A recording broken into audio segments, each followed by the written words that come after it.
tropeçasse. E a professora, em vez de ir lá fazer o que eu tinha vontade, que era pegar pela orelha e dar um safanão, uma coisa absolutamente equivocada, ilegal e, acima de tudo, antieducativa, a professora fez algo que é pedagógico. Ela foi lá e, de maneira afetiva, mas firme, segurou no ombro da criança, firme, sem machucá-la, mas para ela sentir a intensidade, e disse: não faça isso, porque se você não fizer, você vai ficar mais bonita. Na hora a criança parou de fazer, porque qualquer criança gosta de ser mais bonita. Ela começa a gostar de ser feia depois que ela passa por algumas situações em que parece que ser bandido é mais elogiável, ser canalha é mais heroificante, né? Ser patife é diferente de ser otário e assim por diante. Claro, por que eu estou dizendo isso? Porque, por exemplo, de nada adianta você dizer para uma criança que tem 4, 5 anos de idade, que não tem noção de tempo abstrato, dizer para ela numa quarta-feira: você está fazendo isso, sábado você não vai ao cinema. Ela não tem essa percepção de tempo. Como ela não vive ainda essa fluição do tempo por dentro dela, a ideia de sábado para ela é muito distante. Mas um menino com mais de 6, 7 anos tem essa percepção. Aí chega no sábado, o filho fala: e você não vai deixar eu sair? Não.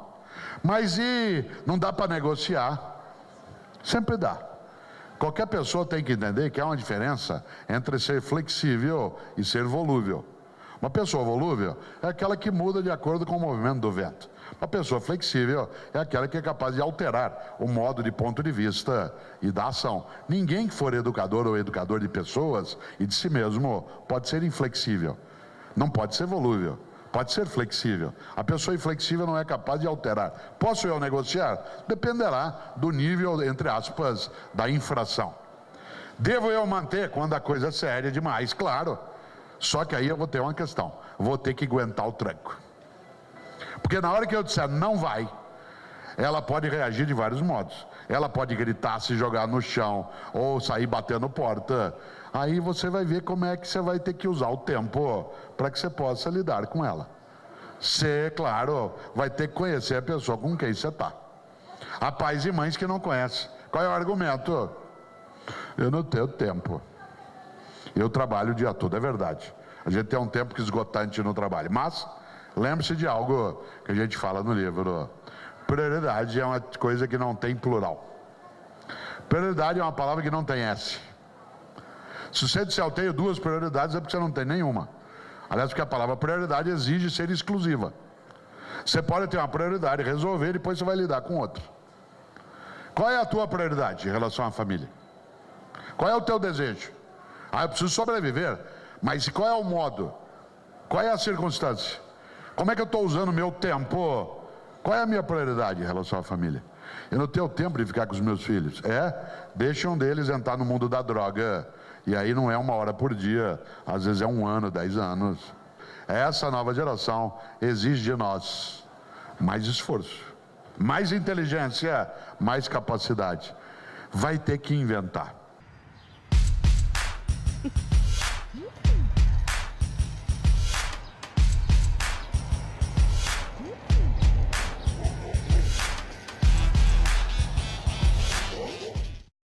Que bonita sua roupa, que turminha muito louca.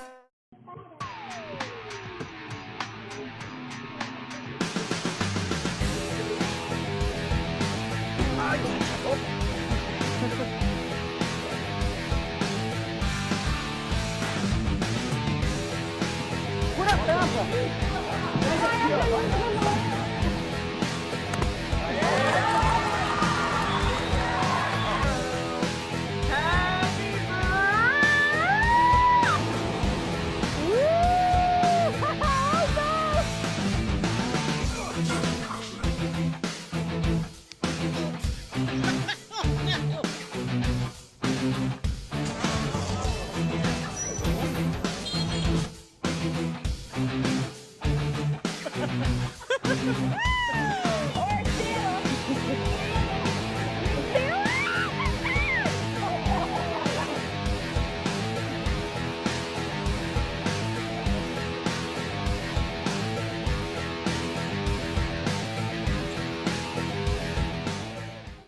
Nunca esqueço minha filha Carol, né, que mora em Florianópolis, que é a mãe de 2 dos meus netos. Ela hoje tem 37 anos. Aliás, ela faz para mim, grande alegria, faz o prefácio de um livro meu, chamado Qual é a Tua Obra, né, que muita gente conhece, que esse ano está fazendo 10 anos. E a Carol, no livro Qual é a Tua Obra, ela que faz o prefácio. Ela hoje tem 37 anos, mas quando ela tinha 17, hoje ela dá risada de a gente lembrar disso, coisa de família é bom nisso. Ela, quando tinha 17 anos, um dia, uma sexta-feira, eu cheguei da PUC São Paulo, não estava dando aula, cheguei às 11 da noite, depois de um dia inteiro de atividades. Quando eu entrei em casa, 11 horas da noite, ela estava saindo, Cortez. Saindo, eu falei, cara, onde você vai, filha? Ué, vou pra balada, pai. Falei, você tá louca? São Paulo é uma cidade perigosa. Como é que você com 17 anos vai sair, vai pra uma balada? Não vai, não. Pai, eu tenho o direito. Falei, então você tem o direito, eu tenho o dever. Tenho o dever de cuidar de você. Aliás, porque nem a legislação admite que você possa sair sem consequência. Inclusive, vou te contar uma coisa. Se você sai e acontece alguma coisa, eu vou ter que sair para poder resolver. Se eu vou ter que sair, você já fica. Ela falou, eu não vou ficar. Falei, vai ficar. Porque você é alguém que está subordinado a mim. Eu não sou teu dono, eu sou responsável por você. E, portanto, eu não admito que você saia. Ela falou, então, sabe o que eu vou fazer? Hoje ela dá risada disso, 17 anos. Falei, eu vou me matar. Claro que eu a conhecia, convivia com ela, conseguia às vezes conversar. Sábado à tarde a gente ouvia a música junto, eu e os outros filhos. Como até hoje a gente faz, convive, vai no final de semana, né? Cláudio e eu ficamos às vezes numa chacrinha perto da Raposo Tavares, e lá não tem televisão. Não tem e não terá. Não é que eu não gosto de TV, eu sou comentarista de TV, gosto de TV. É que lá quando não tem TV, porque o que a gente faz lá? Conversa.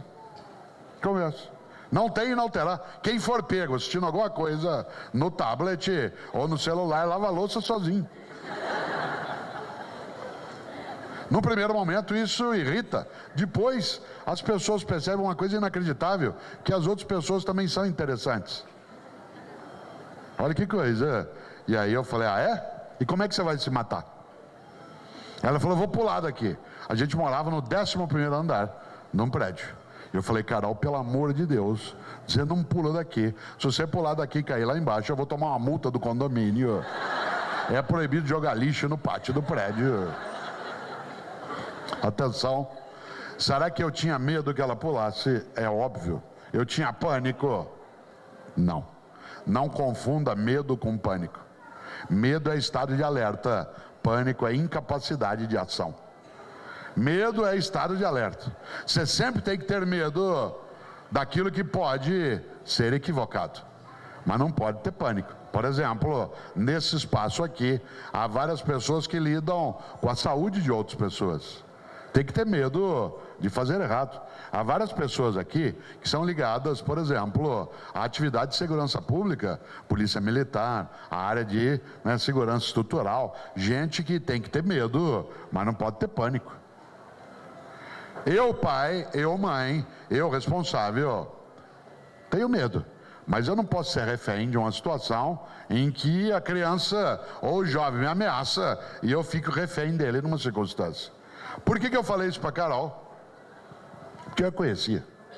Sabia eu que ela não faria? Se tinha certeza? Nunca. Mas eu sabia que a chance em grande escala é que ela não fizesse. Disse, arriscou com alguém de 17, numa família que estava estável, com um namorado, sem dificuldade, sem sintoma de depressão. Eu tinha vários sinais que permitiam que eu impedisse que ela me fizesse refém. E não saiu. Ficou de cara amarrada, eu tive que aguentar. E aguentei. Como você aguenta no dia seguinte? Você convive, você se aproxima. Por que eu estou dizendo isso? Por algo que é decisivo e que você, nesses 5 minutos finais, não pode esquecer. É preciso resistir.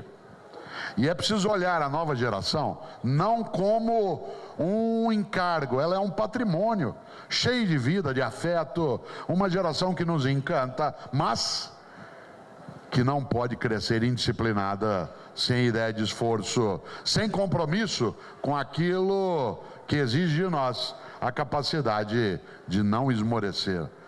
Nesse livro a gente toca em temas que são necessários. A escolha da escolha. A escolha da escola. A escolha da escola, como é que a gente pensa? Que tipo de escola?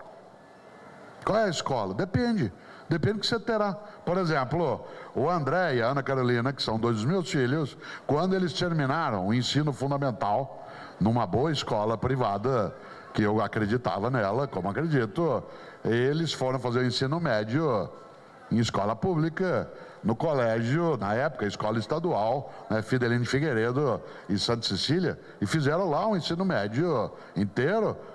Qual era a finalidade disso?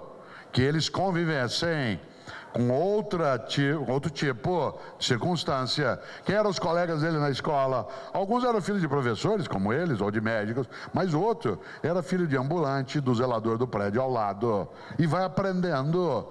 Tinha eu interesse em conhecimento científico, não diretamente naquela escola, eu tinha interesse na formação. A escolha da escola dependerá do que você deseja com a tua família. Outra discussão que a gente faz no livro, que o Paulo e eu desenvolvemos durante um bom tempo, e a questão da orientação sexual. Aliás, tem um capítulo chamado A Orientação da Orientação Sexual. Lá eu discuto uma teoria que quem estudou filosofia aqui, eu não cito isso no livro, mas é aquilo que se chama de ética consequencialista do Stuart Mill, que é um grande filósofo, que é a teoria do dano. Você avalia alguma coisa como boa ou ruim, socialmente, isto é, o campo da ética, pelo nível de dano que ela produz. Por isso, quando um pai diz para mim, meu filho é homossexual, eu digo, ah, mas isso faz mal. Eu pergunto, para quem? Não, faz mal para ele. Eu digo, por quê? Não, é porque isso não é certo. E por que não é certo? Não, é porque eu não gosto. Bom, então faz mal para você. Mas ele é livre, ele pode sê-lo. Esse é o modo dele ser. Ah, mas eu não quero. Então você não está discutindo ética. Está discutindo desejo teu. Não, mas é porque Jesus não gosta. Como é que você sabe? Não, eu sei porque eu sou religioso. Então você está saindo do parâmetro de... A questão da ética e da decência está ligada em grande parte à teoria do dano. Qual é o dano que produz? Essa é uma questão. Entender de modo melhor que algumas circunstâncias que a gente vive hoje, elas têm que ser entendidas, se corretas, por exemplo, numa família, pelo dano que ela traz. Dano para quem? Para a própria pessoa, para a comunidade, para a vida pública, para aquela estrutura. Nesse sentido, há vários temas dentro do livro que são turbulências. Há várias coisas que tem nele uma urgência. Sabem as pessoas aqui, aqueles que de vez em quando acompanham o que eu escrevo, que quando eu vou autografar um livro, eu sempre escrevo nele, além do teu nome e do meu, sempre uma virtude. A virtude desse livro é a urgência. Quando a gente está numa situação mais usual, eu, na hora do autógrafo, escrevo o teu nome, o meu, e escrevo também urgência. Faz o que a gente chama de uma dedicatória. François Rabelais, estupendo autor francês, que escreveu O Garganto, A Pantagruel, que são livros magníficos do modo do Renascimento, né, da Renascença francesa. Ele tem uma frase que eu vou dizer ela 2 vezes, e tem a ver com o que nós temos de fazer. Escreveu um dia François Rabelais: